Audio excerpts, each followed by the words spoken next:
नमस्कार, welcome to nursing smart. Nursing smart के YouTube channel पर एक बार फिर से आप सभी लोगों का स्वागत है। स्क्रीन पर आप देख पा रहे हैं एक लेटर, और ये टेक्निकल रेजिग्नेशन को लेकर के लेटर है। इस लेटर का क्या आपसे कोई रिलेशन है जो ऑलरेडी एम्स में वर्किंग हैं या आगे के समय में पोस्ट होने जा रहे हैं? इस सब के बारे में हम डिस्कस करने वाले हैं इस छोटे से वीडियो में। तो चलिए शुरू करते हैं। लेटर जो है ministry of health and family welfare, निर्माण भवन, न्यू दिल्ली से इशू हुआ है। पहले ही हम क्लियर कर दें कि ये लेटर कोई ऐसा नहीं है कि इसमें कोई डिसीजन आया है। जो भी चीज़ें हैं रिकमेंडेशंस हैं, और प्लस माइनस जो हैं, प्रोज कॉन्स जो हम डिस्कस किए हुए हैं, आगे सजेशंस कमेंट्स जो हैं वो आगे के इंस्टीट्यूट से मांगे हुए हैं।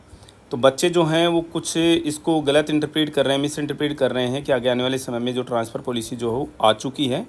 यस, ये ट्रांसफ़र पॉलिसी के बारे में ही है, लेकिन एक्चुअल लेटर के अंदर क्या लिखा हुआ है वो हम यहाँ पर डिस्कस करने वाले हैं। सब्जेक्ट आप पढ़ सकते हो, implementation of technical resignation and availing the benefits of past service. Technical resignation के थोड़ा सा डिफाइन कर दें हम। मान लीजिए आप ऑलरेडी किसी इंस्टीट्यूट में वर्किंग हैं और किसी दूसरे इंस्टीट्यूट के लिए आप अप्लाई करते हैं, तो आप अपनी पार्ट सर्विस को ऐड कराने के लिए, अपनी सर्विस में रिकॉर्ड में लाने के लिए आपको टेक्निकली रिजाइन करना होता है। और टेक्निकली रिजाइन आप तभी कर पाएंगे, तभी माना जाएगा जब आपके प्रीवियस एम्प्लॉयर ने आपको प्रॉपरली रिलीविंग लेटर इशू किया है, प्रॉपरली रिलीव किया है, और ट्रांसफर्स के जो सर्विस के जो हों बेनिफिट्स के साथ में आपको रिलीव किया है। अब यहाँ पर ये जो लेटर लिखा गया है वो निर्माण भवन से नई दिल्ली एम्स को लिखा गया है, पीजीआई चंडीगढ़, जिपमेर पुडुचेरी और जितने भी नए एम्स हैं उनके डायरेक्टर्स को लिखा गया है। कुल मिलाकर के अगर पहली लाइन ही आप पढ़ते हो तो I am directed to state that the matter regarding implementation of technical resignation and availing the benefits of past service in respect of employees of new AIIMS is being deliberated in the ministry. यानी कि ministry में technical resignation को लेकर के और part service add होने को लेकर के विचार चल रहा है, क्या ये इम्प्लीमेंट हो सकता है। ये जो सब कुछ है वो सीआईबी की 5वीं मीटिंग जो कि 16 जून 2021 को हुई थी तब से डिस्कशन में है, अभी भी डिस्कशन में चल रहा है, लेकिन अभी तक इसके ऊपर कोई प्रॉपर रिजल्ट जो है या निर्णय जो है वो डिसीजन जो है वो आ नहीं पाया है। एक चीज़ और, A proposal was referred by the Ministry to Department of Personnel and Training with the request to allow extension of benefits to technical resignation to faculty or officers of various new AIMS। DOPT को भी लिखा गया था, proposal रखा गया था कि आप एम्स में जो अलग अलग जो एम्स हैं वहाँ के एम्स में काम करने वाले ऑफिसर्स को, फैकल्टीज़ को आप टेक्निकली रिजाइन के बेनिफिट जो रेजिग्नेशन के बेनिफिट्स जो हैं वो क्या अवेल हो सकते हैं क्या। अब कुल मिलाकर के बात आती है कि टेक्निकल रेजिग्नेशन पर इसके प्लस क्या हैं, यानी कि फ़ायदा क्या होगा और इसके क्या नुकसान भी हैं क्या, तो वो सारे के सारे यहाँ पर डिस्कस कर रखे हैं।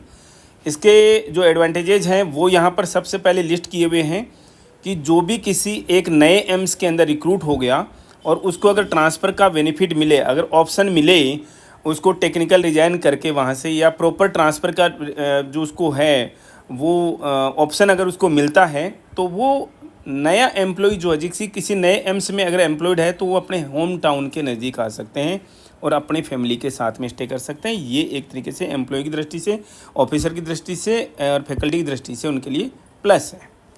दूसरा कि अगर आप टेक्निकल रेजिग्नेशन एक्सेप्ट करते हो तो जो लीव है, एम्प्लॉय की जो लीव क्रेडिट होती हैं वो अननेसेसरीली वेस्ट नहीं जाएंगी, इसलिए वो अपनी जो सर्विस है वो कंटिन्यू करते चला जाएगा।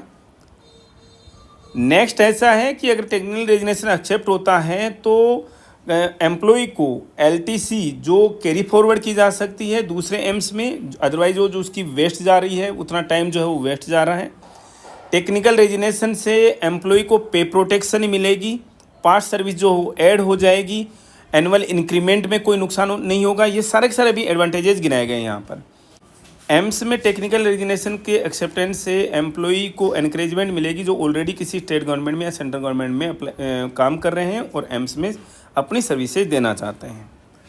इन सब को ध्यान में रखते हुए ये सारी चीज़ें जो ऊपर के जो 5 पॉइंट्स हैं वो सारे के सारे बेनिफिट ही करेंगे एम्स के ऑलरेडी एम्प्लॉयज़ को और अच्छे एम्प्लॉयज़ को, एक्सपीरियंस एम्प्लॉयज़ को अपनी तरफ में अट्रैक्ट करेंगी, ये सारी की सारी चीज़ें। लेकिन क्या कोई नुकसान भी हैं क्या, वो भी यहाँ पर डिस्कस किए गए हैं। अगर टेक्निकल रेजिग्नेशन एक्सेप्ट किया गया तो इसके नुकसान भी हैं एम्स को, जी नुकसान है, और वो भी यहाँ पर एनलिस्ट किए हुए हैं कि वो financial unnecessary financial additional financial burden आ जाएगा एम्स के ऊपर, नए एम्स के ऊपर सैलरीज को लेकर के, क्योंकि वो पे प्रोटेक्शन का बेनिफिट लेंगे, लीव का बेनिफिट लेंगे, एलटीसी का बेनिफिट लेंगे। लेकिन हम व्यक्तिगत रूप से इस चीज़ से सहमत नहीं हैं। यस, फिनांशियल बर्डन आएगा, लेकिन आपको चीज़ें भी तो बेहतर मिल रही हैं, पहला जो इन्होंने ऑलरेडी गिना दिया है।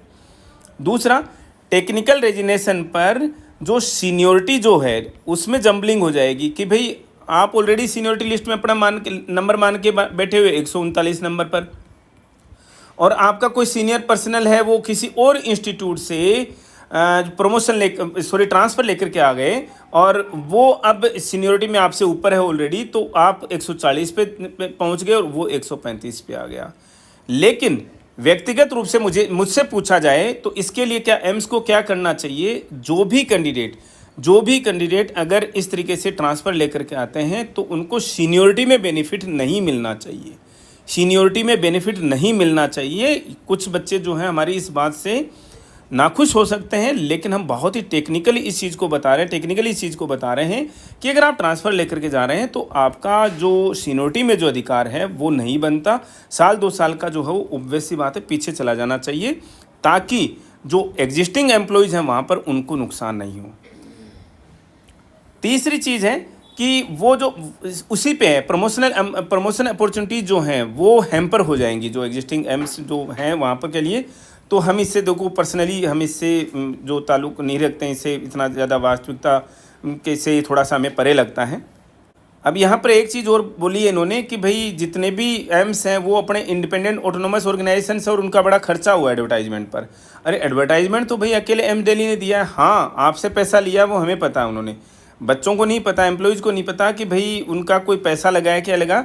तो आप बोल रहे हो कि साहब जितना एक्सपेंडिचर होगा और कितनी कॉस्ट इन्वॉल्व हुई है उसके अंदर, तो एफर्ट्स लगे हैं नए एम्स को, तो वो वेस्ट चले जाएंगे। जी नहीं, एम्स दिल्ली जो है वो अकेला रिक्रूट करता है आज डेट में, आपसे केवल पैसे लिए, तो एफर्ट्स की तो बात ही मत कीजिए। पैसे की बात करते हो तो आपको कोई मिलेगा भी, एटलीस्ट म्यूचुअल की तो आप वो लेकर के आइए ना, फैसिलिटी लेकर के आइए। म्यूचुअल ट्रांसफ़र का तो कम से कम लेकर के आना चाहिए। हालांकि उसमें एम्प्लॉयज़ को इतना ज़्यादा बेनिफिट होगा नहीं, क्योंकि जहाँ पर कोई एम्प्लॉय आना चाहता है ना वो ऑलरेडी वहाँ रह रहा होता है जहाँ पर वो जाना चाहता है। तो ये थोड़ा सा ये भी मतलब हमें थोड़ा सा मुश्किल सा लग रहा है और अजीब सा लग रहा है कि एम्स को ऐसे पॉइंट्स रखने की ज़रूरत ही नहीं थी। लास्ट में एक और बड़ी अजीब सी चीज़ लिख दी है एम्स ने कि लॉन्ग टर्म प्लान जो है हमारा HR मैनेजमेंट का, उसमें भी जो है वो अफेक्ट होगा इस तरीके से टेक्निकल रेजिग्नेशन मिलेगा तो जबकि मैं इनके एडवांटेजेस जो इन्होंने बताए हैं मैं उनसे काफ़ी ज़्यादा सहमत हूँ। इनको कुछ परसेंटेज रख लेना चाहिए कि इस साल में हम 25% एम्प्लॉयज़ को भाई वहाँ पर ट्रांसफ़र कर सकते हैं, और वैकेंसी बेसिस पर और या फिर डेपुटेशन बेसिस पर, मींस डाइवर्टेड कैपेसिटी पर, इस तरीके का कुछ ना कुछ ऑप्शन लेकर के आना चाहिए। क्योंकि बड़ी दिक्कत हो रही है, वही एक ही एम्प्लॉय बार बार अप्लाई कर रहा है, भोपाल से दिल्ली आना चाहते हैं, दिल्ली से और कहीं जाना चाहते हैं, तो थोड़ा सा ये अजीबोगरीब सी स्थिति बन गई है। फिर इन्होंने एक दो चीज़ें और बोली है कि जितने भी नए एम्स हैं और इंस्टीट्यूट ऑफ नेशनल इंपॉर्टेंस के जो INI जो हैं तो उनको ग्रांट मिलती है, means ministry of health and family welfare से। तो टेक्निकल रेजिग्नेशन होगा तो वो रेवेन्यू तो न्यूट्रल ही रहेगा, क्योंकि वो इंस्टीट्यूट का तो एक एम्स से लेकर के दूसरे एम्स में जा रहा है या एक एम्स से दूसरे इंस्टीट्यूट ऑफ नेशनल इंपॉर्टेंस में जा रहा है। तो हम भी व्यक्तिगत रूप से समझते हैं, और ये मुझे थोड़ी सी सही बातें लगी कि भाई ये तो हम तो इसमें रेवेन्यू लॉस की जो बात कर रहे हैं, ये रेवेन्यू की बात कर रहे हैं, ये न्यूट्रल रहेगा, कोई दिक्कत नहीं आएगी। दूसरी चीज़ है ये नए एम्प्लॉयज़ को, नए ऑफिसर्स को, नई फैकल्टीज़ को जो है अपनी तरफ में अट्रैक्ट भी करेगा, और एक्सपीरियंस जो है उनका ख़राब नहीं जाएगा, और नए एम्स को ज्वाइन करने में कोई भी एम्प्लॉय जो है 1% भी हेजिटेट नहीं करेगा। अच्छा ठीक है, मुझे एक बार यहाँ पर ज्वाइन कर लेना चाहिए, फिर आगे देखते हैं क्या होगा। तो हमें जहाँ तक लगता है जितनी लार्ज नंबर में जो पोस्ट्स हैं, और एम्स भी एग्री करता है उनसे कि भाई उनको फिलअप करने में इम्प्रूवमेंट मिलेगी एम्स को। वैसे भी एम्स और INI जो हैं वो ऑल ओवर द कंट्री जो हैं वो लोकेटेड हैं, सिचुएटेड हैं। मान लीजिए किसी एक इंस्टीट्यूट में हस्बैंड या वाइफ में से कोई काम कर रहा है, दूसरे एम्स इंस्टीट्यूट में हस्बैंड वाइफ काम कर रहा है, तो उनको तो और ट्रांसफ़र पॉलिसी नहीं है, तो उनके लिए तो बड़ा मुश्किल हो जा रहा है। तो टेक्निकल रेजिग्नेशन की फैसिलिटी अवेलेबल रहेगी, ट्रांसफ़र की फैसिलिटी अवेलेबल रहेगी, तो एटलीस्ट वो उनकी फैमिली लाइफ जो है वो डिस्टर्ब नहीं होगी। ये एम्स ने क्या, ministry of health and family welfare ने अपनी तरफ से पॉइंट्स रखे हैं। आपको हम बता दें, ministry of health and family welfare जो है वो आपकी ट्रांसफ़र पॉलिसी के फेवर में, और ये लास्ट में जो 3 पॉइंट जो उन्होंने लिखे हैं वो आपके फेवर में लिखे हैं कि इन ग्राउंड्स पर इम्प्लीमेंट किया जा सकता है, पे प्रोटेक्शन अवेलेबल कराया जा सकता है। It is proposed that implementation of technical resignation with pay protection to employees may be considered within AIIMS और INIs। अगर आप ट्रांसफ़र पॉलिसी नहीं लेकर आते हैं तो भी कम से कम पे प्रोटेक्शन तो दीजिए। आप एम्स भोपाल से एम्स दिल्ली में, मान लीजिए नॉर्सेट 4 से या नॉर्सेट 3 से या नॉर्सेट 2 से आप एम्स भोपाल में सेलेक्ट हैं, नॉर्सेट 5 के थ्रू आप एम्स दिल्ली मिल गया है, तो जो आपने पीछे 2-3 साल की सर्विस दी वो कम से कम आपकी पे प्रोटेक्ट होनी चाहिए। आपका जो 3 इंक्रीमेंट लगे वो वेस्ट जा रहे हैं, तो एम्प्लॉई को थोड़ा सा एनकरेजमेंट मिलनी चाहिए। जैसे कोई भी ऑफिसर INI से, जैसे एम्स न्यू दिल्ली, PGI, जिपमेर चंडीगढ़ जो हैं, जिपमेर पुडुचेरी जो हैं, वो अगर नए एम्स को मीन्स ज्वाइन करने का ऑफर उनको मिलता है तो उनको पे प्रोटेक्शन जो हो मिलनी चाहिए, कंसिक्वेंशियल। और इसके साथ में उनको जो अदर बेनिफिट्स है, कंसिक्वेंशियल बेनिफिट्स जो हैं वो भी मिलने चाहिए। अब जो भी उनकी कॉम्पिटेंट अथॉरिटी है उन्होंने एडवाइज़ किया है कि जो प्रपोजल है वो सारे के सारे IMs और INIs को उनके कमेंट्स के लिए, उनके सजेशंस के लिए कि भी आपके क्या विचार है इस पॉलिसी पर। अगर हम ये टेक्निकल रेजिग्नेशन की पॉलिसी लेकर के आते हैं, पे प्रोटेक्शन की पॉलिसी लेकर के आते हैं, तो आपके क्या विचार हैं। In view of the above it is requested to furnish your comments in the matter positively within 2 weeks. अगले 15 दिन के अंदर, ये आज का ही लेटर है, और अगले 15 दिन के अंदर इनसे इनके कमेंट्स मांगे हैं कि क्या ये फेवर में है या नहीं है। जितने भी एम्स इंस्टीट्यूट्स हैं, इवन एम्स दिल्ली से भी पूछा गया है, PGI चंडीगढ़ से भी पूछा गया है, जिपमेर पुडुचेरी से भी पूछा गया है। तो ये क्योंकि अगले नॉर्सेट में हमने बताया है आपको, नॉर्सेट 6 में शायद ये इंक्लूड हो जाएंगे, आगे तो आने ही आने हैं, 6 में ही इंक्लूड हो जाएंगे PGI चंडीगढ़, GMCH और जो आपका जिपमेर पुडुचेरी जो है। अभी हमने आप लोगों के साथ में जो डिस्कस किया है ये ट्रांसफ़र पॉलिसी और पे प्रोटेक्शन टेक्निकल रेजिग्नेशन की बात हो रही है। ट्रांसफ़र पॉलिसी थोड़ा सा मुश्किल काम हो जाता है क्योंकि अवेलेबिलिटी, फिर उसमें थोड़ा सा करप्शन का भी पार्ट, उसमें बहुत ही फेयर पॉलिसी जो है वो बनानी पड़ेगी। रूल रेगुलेशन जो है उसको बड़ा ड्राफ्ट जो है उसका बहुत ही अच्छे से खींचना पड़ेगा। इसके अलावा पे प्रोटेक्शन और टेक्निकल रेजिग्नेशन आ जाता है तो बच्चों के में एनकरेजमेंट रहेगी। इवन यहाँ तक कि आप कोई स्टेट गवर्नमेंट से आना चाहता है, मीन्स जैसे कोई आप दिल्ली गवर्नमेंट में काम कर रहे हैं और आप एम्स जोधपुर जाना चाहते हैं, एम्स दिल्ली जाना चाहते हैं, एम्स भोपाल जाना चाहते हैं, एम्स तेलंगाना जाना चाहते हैं, तो वहाँ के लिए पे प्रोटेक्शन आपको मिलना बड़ी अच्छी बात है। या और भी कहीं वहीं की स्टेट गवर्नमेंट से अगर आप एम्स में जाना चाह रहे हैं तो वो पे प्रोटेक्शन मिलना मतलब अच्छे लोगों को अपनी तरफ में अट्रैक्ट करेगा। ये बहुत अच्छी बात मानते हैं, बहुत अच्छी शुरुआत मानते हैं।